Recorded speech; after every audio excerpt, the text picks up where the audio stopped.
இங்கே கூடியிருக்கிற எல்லா தேவனுடைய பிள்ளைகளுக்காக நான் நன்றி உணர்வனாய் இருக்கிறேன். மறுபடியுமாக தேவனுடைய வார்த்தைகளை நான் தியானிக்கும்படியாக தேவன் கொடுத்த ஒரு நாளுக்காக நாம் நன்றி உள்ளவர்களாக நாம் இருப்போம். இந்த நாளிலே நான் தியானிக்கும்படியாக எடுத்துக்கொண்ட ஒரு பகுதி என்னவென்றால், சகோதர சிநேகத்திலே ஒருவர் மேல் ஒருவர் பட்சமாயிருங்கள் என்கிற ஒரு வசனம். நாம் ரோமர் 12ஆம் அதிகாரத்தை நாம் எடுத்துக்கொள்ளலாம். ரோமர் 12ஆம் அதிகாரத்திலே அநேக தேவனுடைய வார்த்தைகளை முழுவதுமாக அந்த 12ஆம் அதிகாரம் முழுவதும் நெருக்கமாக அநேக வசனங்களை, அநேக பிரயோஜனமான காரியங்களை குறித்து ரோமருக்கு எழுதிய அந்த ஐக்கியோன் எழுதும் பொழுது அவ்வாறு சொல்கிறார். சபையின் காரியங்களை குறித்து 7ஆம் வசனத்திலிருந்தெல்லாம் நாம் பார்ப்போம் என்றால், ஊழியம் செய்கிறவன் ஊழியம் செய்கிறதிலும், போதிக்கிறவன் போதிக்கிறதிலும், புத்தி சொல்லுகிறதிலும் என்று சொல்லி அப்படியே அவர் சொல்லிக்கொண்டே வரும்போதே சகோதர சிநேகத்திலே ஒருவர் மேல் ஒருவர் பட்சமாயிருங்கள், அதாவது be devoted to one another என்கிற ஒரு வார்த்தை. இது இங்கே மாத்திரம் அல்ல, இன்னொரு இடத்துலையும் வருகிறது. எபிரேயர் 13ஆவது அதிகாரத்தை நாம் எடுத்துக்கொள்வோம் என்றால், எபிரேயர் 13ஆவது அதிகாரம், அதுவும் நமக்கு தெரியும். இந்த 13ஆம் அதிகாரம் என்பது முழுவதுமாய் அநேக ஆலோசனைகளை அடக்கிய ஒரு அதிகாரமாக இருக்கிறது. அந்த அதிகாரத்திலே வரும் பொழுதும் முதலாவது வசனம் சகோதர சிநேகம் நிலைத்திருக்க கடவுது என்று சொல்கிறார். சகோதர சிநேகம் நிலைத்திருக்க கடவுது என்று சொல்கிறார். ஒன்று தெசலோனிக்கேயர் 4ஆவது அதிகாரத்திலே நாம் பார்ப்போம் என்றால், 1 தெசலோனிக்கேயர் 4ஆவது அதிகாரம், அங்கே அப்போஸ்தலனாகிய பவுல் எழுதும் பொழுதும் 9ஆவது வசனத்திலே சகோதர சிநேகத்தை குறித்து நான் உங்களுக்கு எழுத வேண்டியதில்லை, நீங்கள் ஒருவரில் அன்பாயிருக்கும்படி தேவனால் போதிக்கப்பட்டவர்களாய் இருக்கிறீர்களே என்று. இப்படி சபைக்கடுத்த காரியங்கள் வருகிற இடங்களில் எல்லாம் இந்த சகோதர சிநேகத்தை குறித்து வலியுறுத்தி சொல்லப்பட்டிருக்கிறது. என்றால் சகோதர சிநேகம் என்றால் என்ன, அதை நம்ம எவ்வாறு புரிந்திருக்கிறோம், எவ்வாறு அதை உணர்ந்திருக்கிறோம் என்பதை நான் சில காரியங்கள் மூலமாக நாம் புரிந்து கொள்ளலாம் என்று நினைக்கிறேன். ஆதியாகமம் புத்தகத்துல 45ஆவது அதிகாரம் எடுத்துக்கொள்ளலாம். ஆதியாகமம் 45ஆவது அதிகாரம். இங்கே யோசேப்புடைய சகோதர அன்பு இல்லை என்றால் அவன் தன்னுடைய சகோதரர்கள் மூலம் இடத்திலே அவன் நடந்து கொண்ட அந்த விதத்தை குறித்து நாம் இங்கே பார்க்கிறோம். யோசேப்புடைய வரலாறு நமக்கு தெரியும். யோசேப்பு தன்னுடைய சகோதரத்திலே அவன் அன்புள்ளவனாய் அவர்களை குறித்து அவர்களுக்காக அக்கறை உள்ளவனாக இருக்கக்கூடிய ஒரு இளைய சகோதரனாக இருக்கிறார். ஆனால் அவர்களும் அதற்கு நேர் மாறாக தன்னுடைய சகோதரனை பகைக்கிறவர்களாக இருக்கிறார்கள். அது வேற ஒரு காரணம் அல்ல, அவருடைய தவறுகளை இவன் தன்னுடைய தகப்பனிடத்திலே போய் சொன்னது நிமித்தம், அதற்கு மேலாக அவர்களை குறித்த ஒரு சொப்பனம் கண்டு அதையும் அவர்களுக்கு சொன்னதினாலே அவர்களுக்கு அதிகமாய் அவர்களை பகைத்தார்கள். அப்படி பகைத்தது நிமித்தமாக அவன் விற்கப்பட்டான். அவன் எகிப்துக்கு விற்கப்பட்டு அங்கே போயிருக்கும் பொழுது கடைசியாக இப்பொழுது பல வருஷங்களுக்கு பின்பாக அவனுடைய சகோதரர்கள் அவனை பார்க்கும்படியாக அவர்கள் உணவுக்காக தன்னுடைய தேசத்துக்கு வரும்பொழுது இவர் யார் என்று அறியாமலேயே தன்னுடைய சகோதரனை அவர்கள் சந்திக்கிறார்கள். அதையெல்லாம் நாம் ஆதியாகமம் 44ஆவது அதிகாரத்துக்கு முன்பாகவே நாம் பார்த்து விடுகிறோம். இப்பொழுது கடைசியாக ஒரு சந்தர்ப்பம், தன்னை அவரிடத்துல வெளிப்படுத்துவதற்கான ஒரு சந்தர்ப்பம். இப்ப நேரடியாக தான் யார் என்பதை தன்னுடைய சகோதரர்கள் அத்தனை பேரும் வந்திருக்கும் பொழுது அவர் ஒவ்வொருவராக அவன் பார்க்கிறான். அவன் இது யார், ரூபன், யூதா வந்திருக்கிறான், இல்லை என்றால் மற்ற சகோதரர்கள் ஒவ்வொருவரையும் குறித்து அவன் ஒரு பேராக நினைவு கூர்ந்து இன்னார் வந்திருக்கிறான் என்றெல்லாம் அவனை பார்க்கிறான். அப்படி பார்க்கும் பொழுது அவனிடத்திலே ஒரு கசப்புணர்ச்சி வந்ததாக தெரியவில்லை. இங்கே நாம் 45வது அதிகாரம் 11வது வசனத்திலே, அப்பொழுது யோசேப்பு தன் அருகே நின்ற எல்லாருக்கும் முன்பாக தன்னை அடக்கி கொண்டிருக்க கூடாமல் யாவரையும் என்னை விட்டு வெளியே போங்கள் என்று கட்டளையிட்டான். யோசேப்பு தன் சகோதரருக்கு தன்னை வெளிப்படுத்துகையில் ஒருவரும் அவன் அருகில் நிற்கவில்லை. அவன் சத்தமிட்டு அழுதான். அதை எகிப்தியர்கள் கேட்டார்கள். பாருங்கள், எவ்வளவோ கசப்பு, எவ்வளவோ பாடுகள் இருக்கிறது. மனதிலே கசப்பு வைத்திருக்கலாம், பாடுகள் அடைந்திருக்கிறான். அவனுடைய சகோதரர்கள் நடத்தின ஒவ்வொரு விஷயங்களையும் நாம் பார்ப்போம் என்றால் மிகவும் அது கொடூரமாக இருக்கிறது. அவனை போகும் பொழுது ஒருவன் அவனுடைய சட்டையை கழட்டி விடுகிறான், இருக்கிற ஒரு அங்கியை கூட கழட்டி விடுகிறான். இன்னொருவன் அவனை கிணற்றிலே போட வேண்டும் என்று, தண்ணீர் இல்லாத கிணற்றிலே போட வேண்டும் என்று ஒருவன் ஆலோசனை சொல்கிறான். அப்படி ஒவ்வொன்றாய் அவன் திரும்பி தன்னுடைய மனதிலே கொண்டு வந்திருக்கலாம்.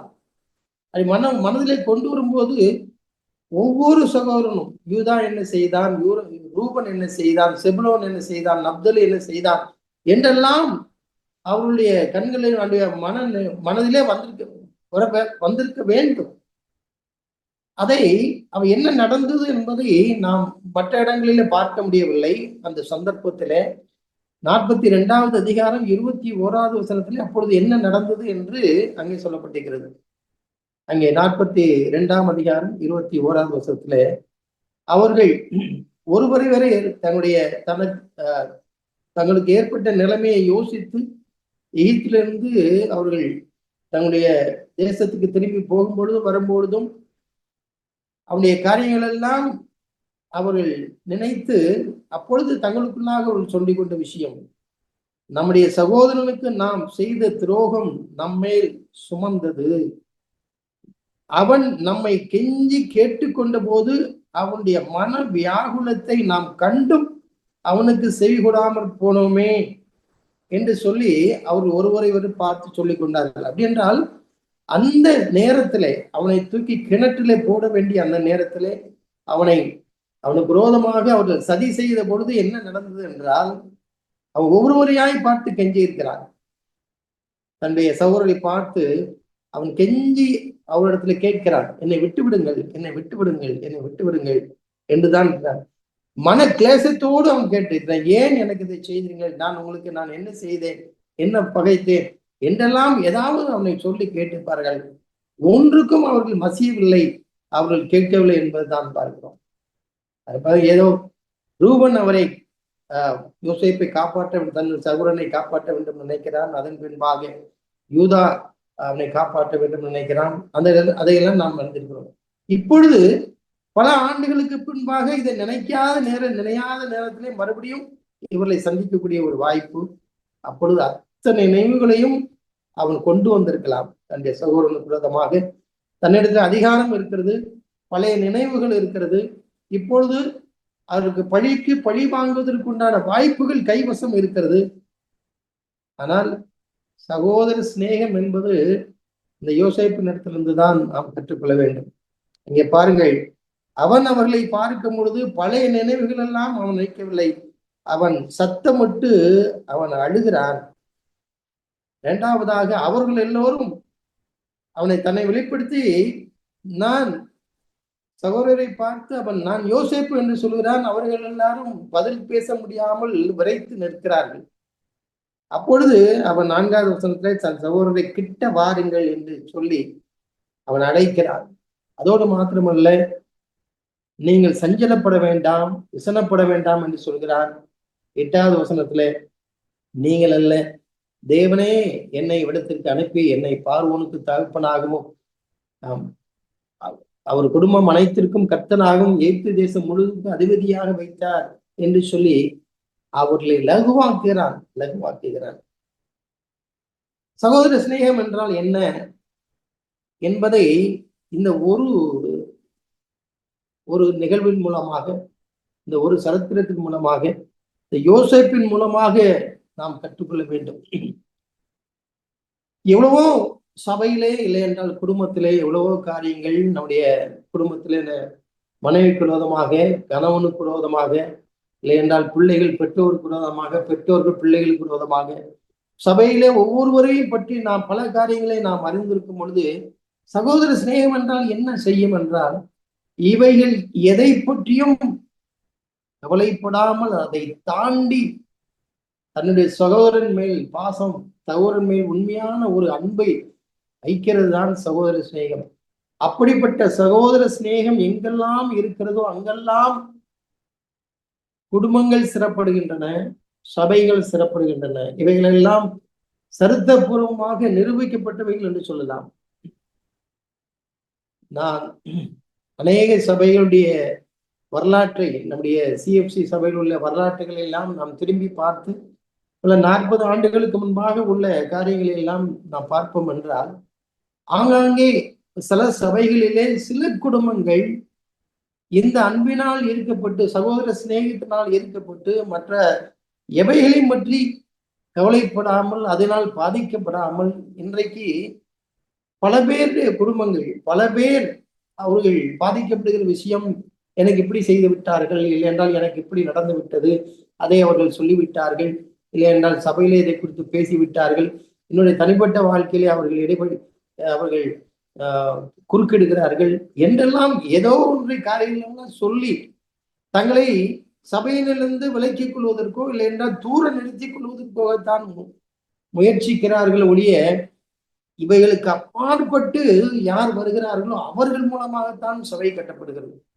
அதை நான் தீர்க்கமாய் நான் உங்களுக்கு சொல்ல முடியும். எங்கெல்லாம் சபை உருவாகி இருக்கிறதோ அங்கெல்லாம் ஏதோ 2 குடும்பங்கள், 3 குடும்பங்கள் அவர்கள் உண்மையான சகோதர சிநேகத்தினால் ஈர்க்கப்பட்டவர்களாய் நிலைத்திருக்க போய்தான் அங்கே ஒரு சரீரமாகிய சபை கட்டப்படுகிறது. ஆகவே தான் அப்போஸ்தலனாகிய பவுலோ, இல்லை என்றால் இங்கே நிருபங்களிலே நாம் பார்க்கும் பொழுது எல்லா இடங்களிலேயும் சபைகளை பற்றி சொல்லும் போதெல்லாம் இடையிலே உங்கள் அன்பு சகோதர சிநேகத்திலே ஒருவர் மேல் ஒருவர் பட்சமாயிருங்கள் என்று எழுதுகிறார். இதை பல வகைகளே நாம் பார்க்கலாம். சமீபத்திலே எனக்கு கொடுக்கப்பட்ட ஒரு வாட்ஸ்அப் மெசேஜில் ஒரு சகோதர சிநேகத்தை பற்றி ஒரு எடுத்துக்காட்டாக கொடுக்கப்பட்டது. இரண்டாம் உலக போரிலே, 2ஆம் உலக யுத்தத்திலே ஜப்பானிலே ஒரு காட்சி. இந்த ஜப்பானிலே அநேகர் மரித்து விட்டார்கள். அநேகர் இந்த வாரினாலே, இந்த போரினாலே அவர்கள் மரித்திருக்கும் பொழுது ஒரு சிறுவனும் அவன் அங்கே இருக்கிற அநேகர் மரிக்கும் பொழுது அவனுடைய இளைய சகோதரன் மரித்து விட்டான். ஆகவே இந்த மரித்த சகோதரனை அடக்கம் செய்ய வேண்டும். அடக்கம் செய்வதற்காக அவனை தோளிலே தூக்கி வைத்து கொண்டு அவன் அடக்கம் பண்ணுகிற இந்த கிரிமேஷன் கிரவுண்டிலே வரிசைக்காக காத்திருக்கிறான். வரிசைக்காக காத்திருக்கும் போது அவனை ஒரு போர்ச்சேவகன் சந்தித்ததாகவும் அவனுக்கு ஒரு ஆலோசனை சொல்கிறான். ஏன் அவனை நீ தூக்கி கொண்டு நிற்கிறாய்? உனக்கே களைப்பாக இருக்கிறது. ஆகவே அவனை நீ இறக்கி வைத்து விடலாமே, அந்த டெட் பாடியை இறக்கி விடலாமே என்று அவனை கேட்டதாகவும், அப்பொழுது அவன் ஒரு பதில் சொல்லுகிறான். அவன் எனக்கு பாரமாய் இருக்கவில்லை, அவன் என்னுடைய சகோதரன் என்று சொல்கிறான். அந்த கூற்று அநேகருக்கு ஒரு உற்சாகத்தை கொடுக்கிற ஒரு சொல்லாக அது மாறிவிட்டது. எங்கெல்லாம் சகோதர சிநேகத்தையும் அந்த அன்பையும் குறித்து சொல்லப்படுகிறதோ அங்கே இந்த ஒரு காட்சி, தன்னுடைய சகோதரனை அவன் தூக்கி சுமக்கும் பொழுது அது பாரமாய் இருக்கக்கூடிய ஒன்றுதான். ஆனால் அவனுடைய அன்பினாலே, அவனுக்கு இருந்த அன்பினாலே அது அவனுக்கு பாரமாக தெரியவில்லை என்று சொல்கிறான். எனக்கு பாரமாக தெரியவில்லை, ஏனென்றால் இவன் எனக்கு சகோதரன். Is my brother, is not heavy. அந்த ஒரு சொற்றொடரை எடுத்துக்கொள்ளுங்கள். அநேக இடங்களிலே மனத்தாங்கள் அடைகிற இடங்கள் எல்லாம், இல்லைன்றால் நமக்கு பழுவாக பாரமாக இருக்கிற இடங்களில் எல்லாம் இந்த ஒரு வாக்கியத்தை பயன்படுத்தினால் அது எவ்வளவு நம்மை ஒரு லகுவாக்கிவிடும். அது ஒரு சுமையாக இல்லை, அநேக கஷ்டங்கள் சுமையாக இல்லை, அது நமக்கு ஒரு அழுத்தமாக இல்லை. இன்னொரு வகையில அந்த அன்பிலே பல கோணங்களிலே நான் பார்க்கலாம். இன்னொரு விதமாக நான் இந்த அன்பை குறித்து நான் சொல்கிறேன். ஒரு சகோதரன் மிகுந்த சுகவீனப்பட்டு சபை இருக்கக்கூடிய இடத்திலிருந்து இன்னொரு ஊரிலே அவன் போயிருந்த இடத்துல மிகுந்த சுகவீனமாகிவிட்டார். அவர் மருத்துவமனையிலே சேர்க்கப்பட்டிருக்கிறார். அப்பொழுது சகோதரர்கள் வந்து அவரை பார்ப்பதற்கோ அவரை விசாரிப்பதற்கோ முடியாத ஒரு சூழ்நிலையிலே பல நாட்கள் அவர் ஓடிவிட்டது. ஆனால் அந்த நாட்கள் எல்லாம் அவருக்கு இருளாய் மாறிவிட்டது. அந்த வேதனை அதிகரித்து கொண்டிருக்கிறது. ஒரு ஒரு இறுக்கமான ஒரு சூழ்நிலை மனதிலே, வெளியே, தன்னுடைய உடலிலே, அப்படிப்பட்ட ஒரு சூழ்நிலையிலே நான் அந்த சகோதரனை சந்திப்பதற்காக நான் நான் அங்கே போகிறேன். அப்பொழுது அந்த அந்த மருத்துவமனையிலே நான் போகும் பொழுது அது ஒரு அந்த கதவை திறந்து நான் உள்ளே பார்க்கிறேன். அங்கே ஒரு இருட்டறையில இருந்தது போல ஒரு ஒரு காட்சி. அவரை போய் சந்தித்து நான் அவருக்காக ஜெபம் பண்ணுகிறேன். இப்படி ஜெபம் பண்ணி முடித்த உடனே எனக்குள்ள ஒரு ஒரு ஒரு ஒரு உணர்வு, அவருக்கு ஒரு விடுதலை கிடைத்து விட்டது. அவருக்கு ஒரு உணர்வு, அவருக்கு ஒரு விடுதலை கிடைத்து விட்டது. அந்த சூழ்நிலையிலே எளிதாக இன்னும் 2 நாட்களிலே அவர் சுகமாய் விடுதலை அடைந்து அவர் வெளியே வருகிறார். அப்பொழுது நான் யோசித்தேன், இந்த சகோதர சிநேகம் என்பது சில இடைவெளிக்கு பின்பு அந்த தேடலும் அதற்குரிய தாகமும் பசியும் இருக்கும் பொழுது அவருக்குள்ள இருளினாலே அதை அவரால் ஜெயிக்க முடியவில்லை, இல்லையென்றால் அவரால் விடுதலை பெற முடியவில்லை. ஆனால் ஒரு சகோதரன் அவருக்காக ஜெபிக்கும் பொழுது நான் போய் அதுக்காக நான் ஜெபிக்கிறேன். என்னுடைய ஜெபத்திலே உள்ள வல்லமை அல்ல, அந்த அந்த சகோதர அன்புதான் அதை விடுதலை ஆக்கிட்டு என்பதை நான் அறிந்திருக்கிறேன். அந்த சகோதர சிநேகத்துக்குள்ள அந்த அன்பை பாருங்கள். இன்னொரு வகையில நான் ஒரு அன்பை பார்த்தேன். இந்த சகோதர சிநேகம் எவ்வாறு அது கிரியை செய்கிறது. பல வருஷங்களுக்கு முன்பாக, கிட்டத்தட்ட 40 வருஷங்களுக்கு முன்பாக எடுக்கப்பட்ட ஒரு புகைப்படத்தை, ஒரு குரூப் போட்டோ, அந்த குரூப் போட்டோலயே ஒரு சகோதரனை பார்க்கிறேன். அந்த சகோதரன் எனக்கு தெரியும், என்னை விட கொஞ்சம் தான் அவர் இளையவராக இருந்தார். அவருடைய பள்ளிக்கூட ஸ்கூல் டேஸ்ல அவர் எனக்கு என்னோடு கூட இருந்தவர். அதன் பின்பாக அவர் ஒரு நல்ல ஒரு தேவ மனுஷனாய், தேவ மகனாய், அவன் மாணவ பருவனாய் இருக்கும் பொழுதே அப்படி இருந்த ஒரு சகோதரன். அதன் பின்பாக ஒரு சிறுவர் ஊழியத்திற்கென்று தன்னை ஒப்பு கொடுத்து முழுமையாய் தன்னை அர்ப்பணித்துக் கொண்டவர். அவருடைய குணாதிசயத்துல ஒன்று, அவரிடத்துல ஒரு கள்ளம் கபடம் இல்லை. கள்ளம் கபடம் இல்லாத ஒரு வாழ்க்கையை வாழ்ந்து தன்னை முழுமையாய் தேவனுக்கென்று அர்ப்பணித்துக் கொண்ட அந்த வாழ்க்கையை நான் திரும்ப 40 ஆண்டுகளுக்கு அப்புறம் பார்க்கும் பொழுது அந்த சகோதர சிநேகத்தை குறித்து நான் பார்த்தேன். ஐயோ, அவர் சீக்கிரமாக கிட்டத்தட்ட ஒரு 33 வயதிலே அவர் மரித்து விட்டார். அந்த ஊழியத்திலே அவர் இருக்கும் பொழுதே மரித்து விட்டார். அந்த சகோதரனை நான் மறுபடியும் அந்த போட்டோல நான் பார்த்த உடனே எனக்குள்ளாக இருந்தது, இந்த சகோதரனும் பல வருஷங்கள் உயிரோடு இருந்திருந்தால் எவ்வளவு நன்றாக இருந்திருக்கும் என்றுதான். அந்த சகோதர உணர்வு, அந்த சகோதர அன்பு அவ்வளவாய் ஒருவருடைய வாழ்க்கையின் தாக்கத்தை பாருங்கள். அந்த சகோதர உணர்வினாலே நான் அதை அறிந்தவுடனே இப்படிப்பட்ட ஒரு சகோதர உணர்வோடு கூட இரண்டு பேரும் கள்ளம் கபடம் இல்லாமல் டிரான்ஸ்பரண்ட் ஆக இருக்கக்கூடிய குடும்பங்கள், தனிப்பட்ட சகோதரர்கள் கூடுவார்கள் என்றால் அங்கே தேவனுடைய பிரசன்னத்தை தடுக்க முடியாது. தேவன் அங்கே கிரியை செய்வது எந்த ஒரு சக்தியும் தடுக்க முடியாது என்பதைத்தான் நான் உணர்ந்தேன். அப்போஸ்தலனாகிய பவுலுடைய வாழ்க்கையிலே இதனுடைய முக்கியத்துவத்தை பாருங்கள். பவுலுடைய வாழ்க்கையிலே நாம் பவுலும் தீத்துவும் எப்படி இணை பிரியாத ஒருவர் அவர்கள் அன்புள்ளவர்களாக ஒருவரை அவசியப்பட்டவர்களாக, இருவருக்கும் ஒருவருக்கு தேவை என்பதை உணர்ந்தவர்களாக அவர்கள் எப்படி ஊழியத்தை செய்தார்கள். அப்போஸ்தலனாகிய பவுல் இதிலே அவர் ஒரு சீனியர் தான். ஆனால் இவருக்கும் தீத்துவுக்கும் உள்ள உறவை பாருங்க. இவருக்கும் தீத்துவுக்கும் உள்ள ஒரு ஊழியத்திலே ஒரு சீனியர் ஒரு ஊழியருக்கும் அவருடைய ஜூனியருக்கும் உள்ள ஒரு உறவை பாருங்கள். 2 கொரிந்தியர் 2ஆம் அதிகாரத்தை நாம் எல்லோரும் அறிந்ததுதான். ஆனாலும் இவைகளினுடைய ஆழங்களை சில நேரம் நாம் மேலிழந்த வாரியாக வாசிக்கும் பொழுது நாம் அதை உணர்ந்து கொள்ளவில்லை. 2 கொரிந்தியர் 2ஆம் அதிகாரத்திலே 2 கொரிந்தியர் 2ஆம் அதிகாரம் 12, 13வது வசனங்களை நான் வாசிக்கிறேன். நான் கிறிஸ்துவின் சுவிசேஷத்தை பிரசங்கிக்கும்படி துரோவா பட்டணத்தில் வந்தபோது கர்த்தராலே எனக்கு கதவு திறக்கப்பட்டிருக்கையில், அதாவது ஊழியத்தின் பாதை திறக்கப்பட்டிருக்கிறது. நான் என் சகோதரனாகிய தீத்துவை காணாதனாலே என் ஆவிக்கு அமைதல் இல்லாது இருந்தது. என் சகோதரனாகிய தீத்துவை காணாதனாலே எனக்கு அந்த ஆவியில அமைதல் இல்லாது ஒரு அன்ட்ரெஸ்ட். இவர் ஒரு பெரிய ஊழியக்காரர், ஊழிய வாய்ப்புகள் இருக்கிறது, கதவு திறந்து இருக்கிறது. ஆனால் இவர் அந்த ஊழியத்தை அவர் செய்ய முடியாததற்கு காரணமாக அதுல ஒரு தயக்கம் இருக்கிறது. என்ற சகோதரனை காணவில்லை, அவரை பார்க்க முடியவில்லை, தீர்த்து என்னோடு கூட இல்லையே என்றுதான் அவர் சொல்கிறார். I had no rest for my spirit not finding Titus my brother. என் சகோதரன் தீத்து அவன் இல்லாமல் எனக்கு ஆவில ஒரு இளைப்பாறுதல் இல்லை. 2 Corinthians 7ஆம் அதிகாரம் 5வது 6வது வசனங்களை பாருங்கள். 2 7வது அதிகாரத்தில் அதே போல் மறுபடியும் அவர் எழுதும் பொழுது 5:6 நாங்கள் மக்கோதனியா நாட்டிலே வந்தபோது எங்கள் சரீரத்துக்கு இளைப்பாறுதல் ஒன்றுமில்லாமல் எப்பக்கத்திலேயும் உபத்திரவப்பட்டோம். புறம்பே போராட்டங்களும் உள்ளே பயங்களும் இருந்தன.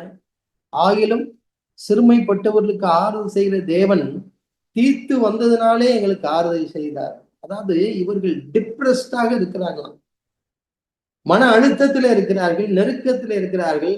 அங்கே இருந்து ஒரு சகோதரன் வருகிறார் தீர்த்து. அவர் மிகுந்த ஒரு ஜூனியர் அப்போ சொல்லுவானே பவுலுக்கு, அவரால் நடத்தப்படுகிறவன். ஆனால் அப்படிப்பட்ட ஒரு இளைய சகோதரன் வந்த உடனே இவருக்கு ஆறுதல் ஆயிற்று என்று இருக்கிறார்கள். இவருக்கு ஆறுதல் ஆயிற்று.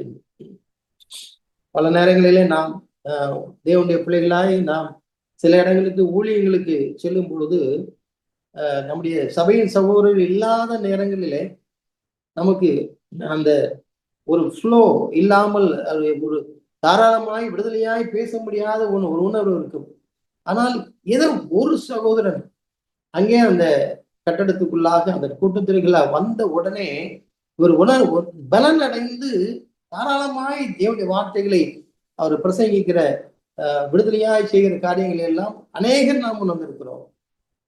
அதை நாம் நிச்சயமாக உணர்ந்திருப்போம். ஒரு சகோதரனுடைய ஒரு வருகை எவ்வளவாய் காரியங்களை மாற்றி விடுகிறது என்று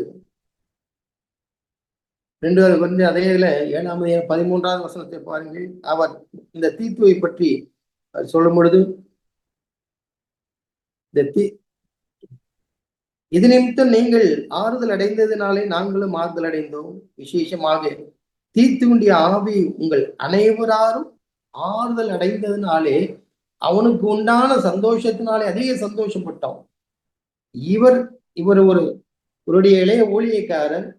இவர் இளைப்பாறுதல் அடைந்தார், இவர் ஆறுதல் அடைந்தார் என்கிற செய்தியை கேட்ட உடனே இவர் அப்போஸ்தலனாகிய பவுல் தானும் அதிலே சந்தோஷம் அடைந்ததாக சொல்கிறார். இப்ப 2 பேருடைய இருதயம் எவ்வளவாய் ஒன்று இருக்கிறது பாருங்கள். ஒருவருக்கு ஒருவர் அவசியம் என்று அந்த அன்பினாலே பிணைக்கப்பட்டு அந்த ஊழியம் போகும் பொழுதெல்லாம் அது ஆவியான விடுதலையாய் அதிலே கிரியை செய்கிறது பார்க்கும். இப்போ பவுலும் தீமோத்தேயும் பாருங்கள். பவுல், தீமோத்தேயு, சீலா இந்த 3 பேரும் அவர்கள் இணைந்து செய்கிற ஊழியத்தை பாருங்கள். ஒருவர் மாத்திரமல்ல, இப்பொழுது இன்னொரு கூட்டத்தோடு அவர்களுக்கு ஊழியம் செய்ய வேண்டிய ஒரு வாய்ப்பு அப்படி வரும் பொழுது அவர் பாருங்கள். அப்போஸ்தலர் நடவடிக்கைகள் 17வது அதிகாரத்துல, அப்போஸ்தலர் நடவடிக்கைகள் 17வது அதிகாரம், அங்கே பவுலுக்கும் சீலாவுக்கும் உள்ள தீமோத்தேயுக்கும் உள்ள உறவை பாருங்கள். அந்த அன்பு சகோதர சிநேகம் 17வது அதிகாரம் 15வது வசனத்திலே,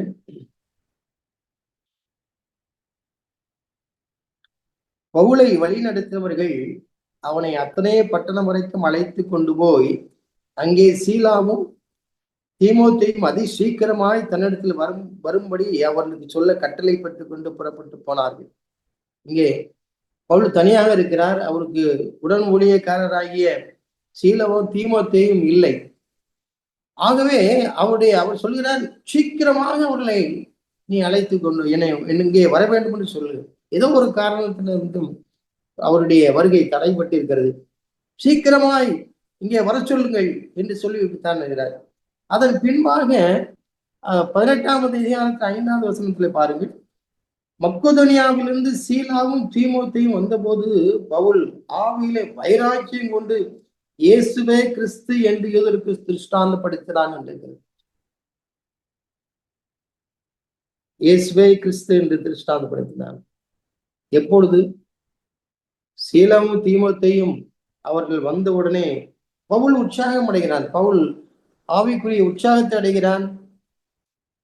தைரியமாய் தேவனுடைய வார்த்தைகளை அவன் பேசுகிறான். இவைகளெல்லாம் சகோதர சிநேகம் எவ்வளவாய் அது நமக்கு உதவி செய்யும், அது எவ்வளவு அவசியம் என்பதை நாம் அறிந்து கொள்ள வேண்டும். இன்னொரு குடும்பத்தை கூட நான் பார்க்கலாம். 18ஆம் அதிகாரத்திலே ஒரு கணவனும் மனைவியும் கூட அவர்கள் இணைந்து அப்போஸ்தலனாகிய பவுல் ஊழியம் செய்கிறார். அப்படி இணைந்து ஊழியம் செய்கிற இடங்களிலே அதனுடைய விளைவை பாருங்கள். அந்த ஆக்கில்லா பிரிஸ்கில்லாவோடு கூட இணைந்து அவர் ஊழியம் செய்யும் போது ரோமருக்கு எழுதின நிருபம் 16வது அதிகாரத்திலே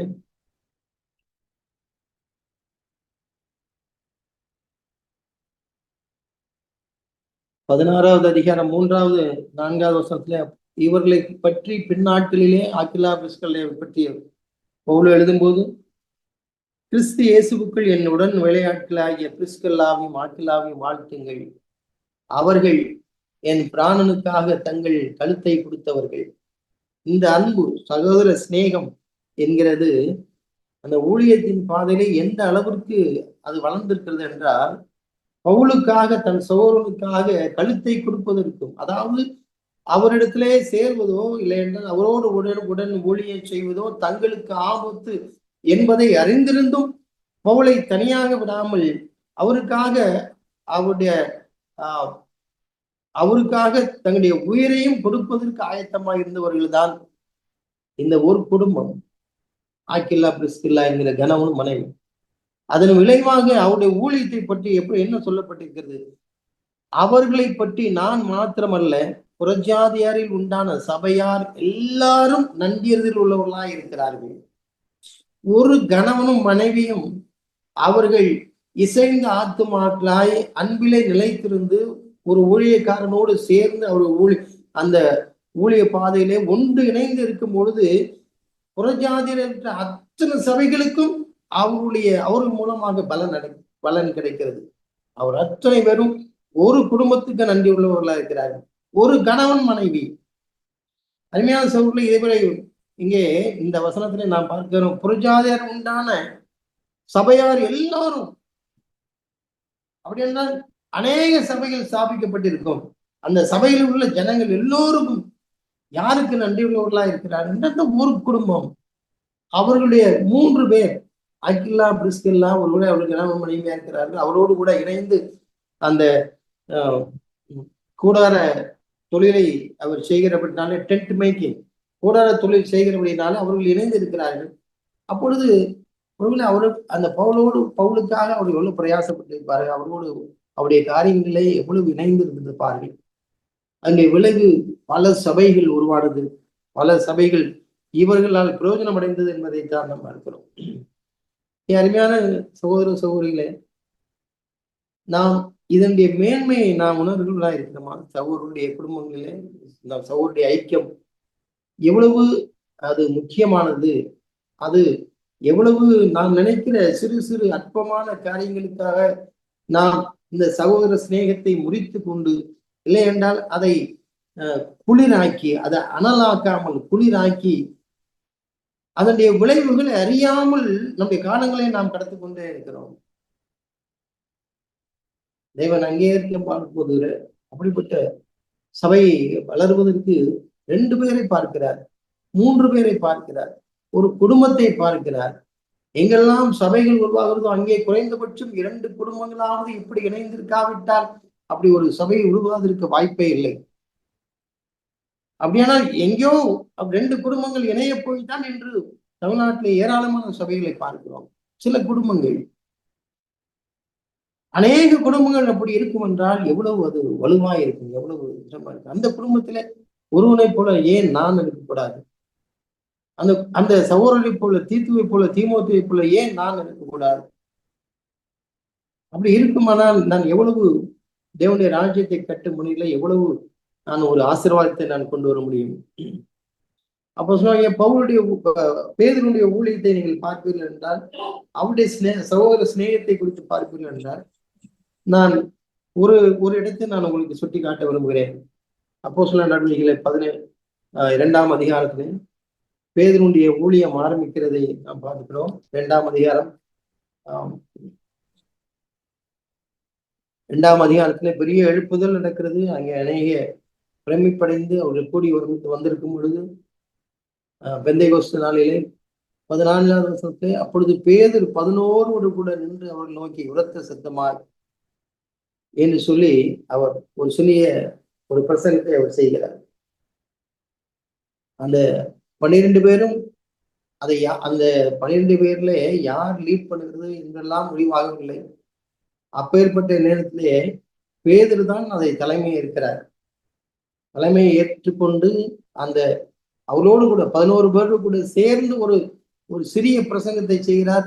அதனுடைய விளைவு 3000 பேர் நினைச்சார்கள், அவர்கள் ரட்சிக்கப்படுகிறார். ஒரு பெரிய எழுப்புதல் நடக்கிறது. அதற்கெல்லாம் தலைமை பொறுப்பேற்று நடத்தினவர் பேதுரு. ஆனால் அதன் பின்பாக சபைகளிலே வளர்ந்து பல இடங்களில் சபைகள் ஸ்தாபிக்கப்பட்டு பல சபைகள் வளர்ந்திருக்கிற நேரங்களிலே இன்றைக்கு எப்படியெல்லாம் பல சபைகளிலே பிரச்சனைகள் வருதோ அப்பொழுது அங்கேயும் பிரச்சனைகள் வந்தது. அப்படி பிரச்சனைகள் வரும்பொழுது இது இது அப்போஸ்தலர்களுடைய காதுகளுக்கு போகும் பொழுது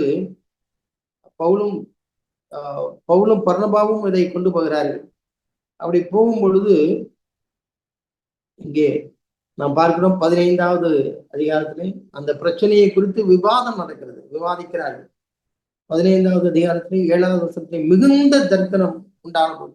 6வது வசனத்தை பாருங்கள், அப்போஸ்தலரும் மூப்பரும் இந்த காரியத்தை குறித்து ஆலோசனை பண்ணும்படி கூடினார்கள். அப்படின்றால் ஒரு பிரச்சனை சபையை பாதிக்கிறது.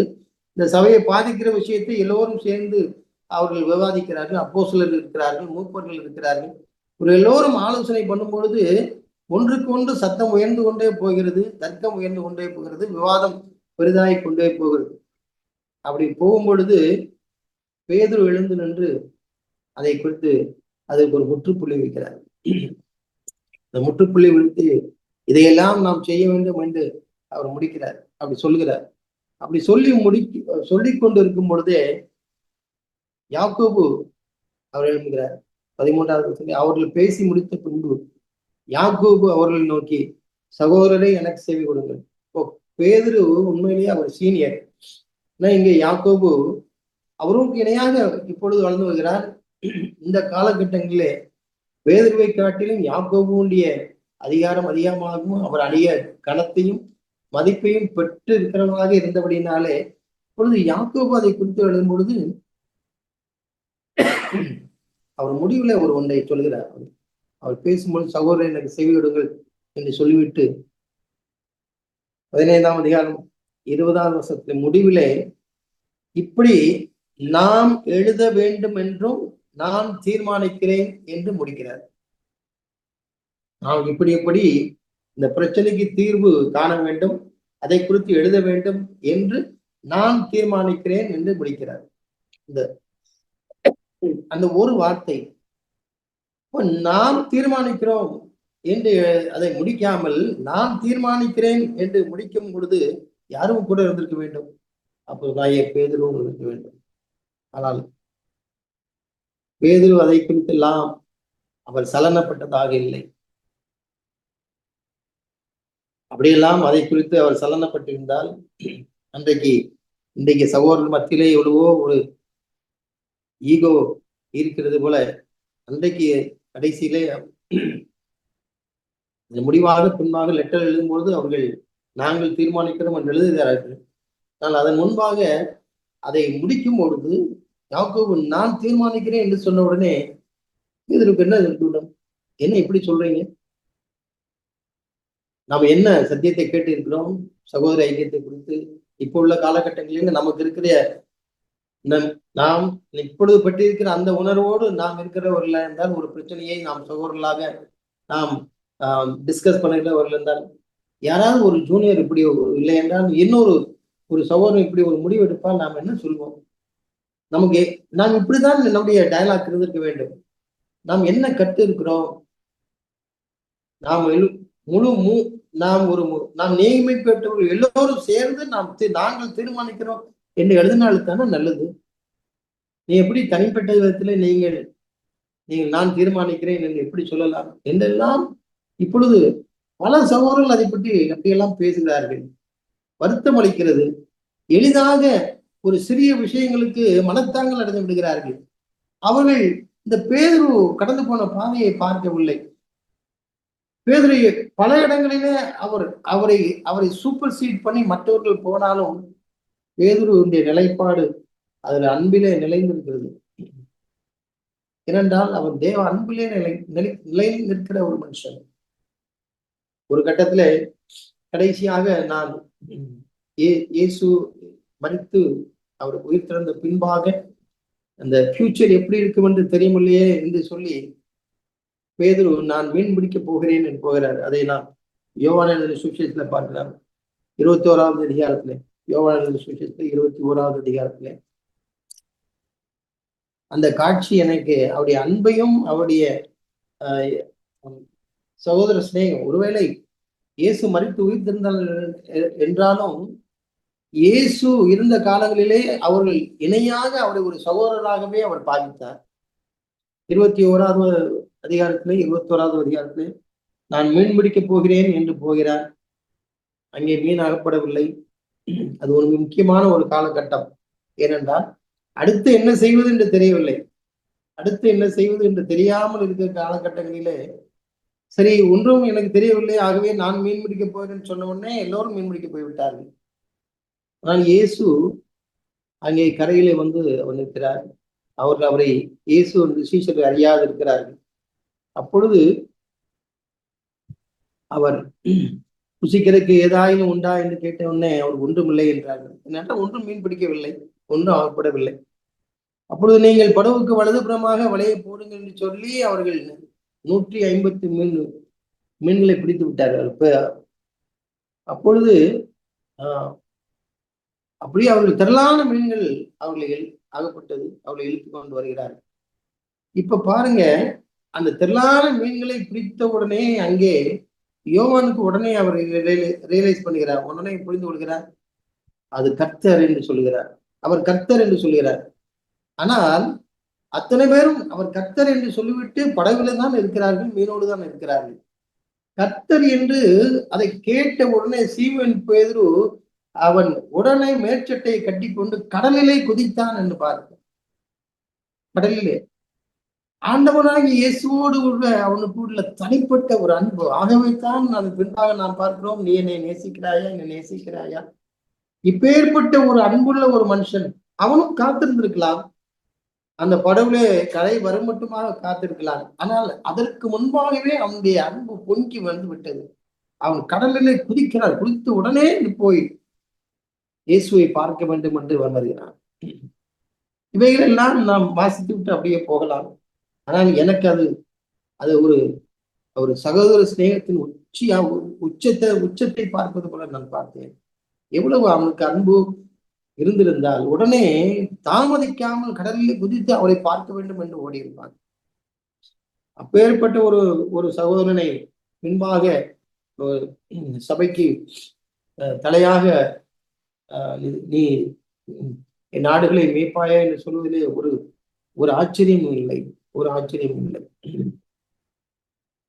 இந்த பேதுரு இதை பற்றி வருத்தம் அடைந்தாரா? இதை பற்றி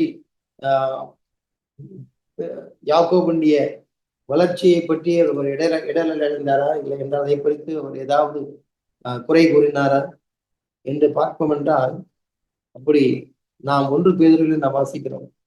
1 பேதுரு 1ஆம் அதிகாரம் அவர் எங்கே சலனப்படவில்லை என்பதற்கு பின்னாட்களிலே அவர் எழுதுகிற நிருபங்களிலே அவர் எழுதுகிறார்.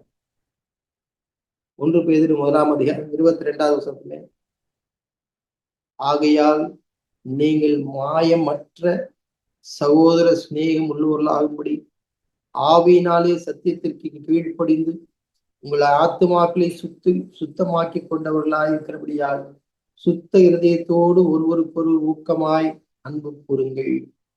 நீங்கள் மாயமற்ற சகோதர சிநேகம் உள்ளவர்களாகும்படி என்று அப்போஸ்தலனாகிய பேதுரு அவர் எழுதக்கூடிய தைரியம் எப்படி வந்தது என்றால், கடந்த நாட்களிலே சகோதர சிநேகத்துக்கு உண்டான எவ்வளவோ காரியங்கள் வந்த பொழுதும் பேதுரு ஒரு நாளும் அதை அதை அதை பொருட்படுத்தாமல் சகோதர சிநேகத்திலே நிலைத்திருந்தபடியினாலே தான் இது எழுத முடிந்தது. மற்றவர்களுக்கு இதை குறித்து அவர் எழுத முடியாது. அந்த மாயமற்ற அன்பு. சகோதரர்களே, நாம் அநேக விஷயங்களை இப்பொழுது நாம் கேட்டுக்கொண்டே இருக்கிறோம். சபையை குறித்த காரியங்கள், குடும்ப குறித்த கூறிய காரியங்கள். ஆனால் கணவன் மனைவிக்குள்ளாக ஏதோ ஒரு மாயமான ஒரு அன்பு இருக்கிறவங்க, மாயமற்ற ஒரு டிரான்ஸ்பரண்டாக வெளிப்படையா இருக்கிற ஒரு அன்பு அது இல்லை, அநேக நேரத்துல இல்லை. கணவன் எப்படி இருக்க வேண்டும் என்று மனைவிக்கு தெரிந்திருக்கிறது, மனைவி எப்படி நடக்க வேண்டும் என்று கணவனுக்கு தெரிந்திருக்கிறது.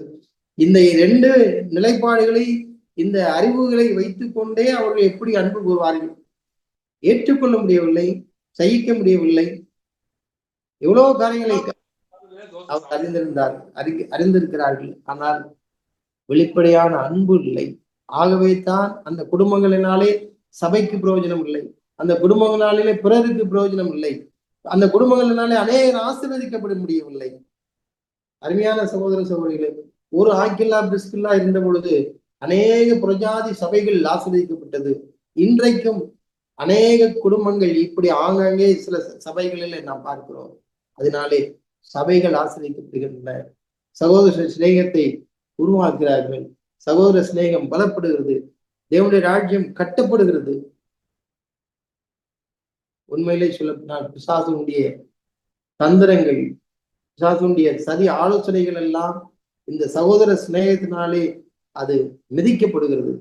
அது இல்லாமல் போகிறது. சபை வெற்றி நடைபெறுகிறது. சகோதர சூழ்நிலை இந்த ஒரு வார்த்தை தான், சகோதர சிநேகம் என்கிற இந்த ஒரு வார்த்தை தான் இந்த நாளிலே நான் இன்றைக்கு பேசுவதற்காக நான் தியானித்த பொழுது எனக்கு வந்த வார்த்தை. அது நம்முடைய குடும்பங்களுக்கு பிரயோஜனமா இருக்கும் என்று நான் நினைக்கிறேன். நம்முடைய குடும்பங்களிலே கணவன், மனைவி, பிள்ளைகள், பெற்றோர் இவர்கள் அனைவரும் இந்த மாயமற்ற சகோதர சிநேகம் என்பதை தங்கள் குடும்பத்துக்கு எடுத்துக் கொள்வார்கள் என்றால் அநேக வெற்றி வாழ்க்கையை அனுபவிக்க முடியும், அநேகருக்கு ஆசீர்வாதம் அனுபவிக்க முடியும். தேவன் அப்பேற்பட்ட ஒரு உணர்வை, கிருபையை நம்ம எல்லோருக்கும் தருவாராக. ஆமென்.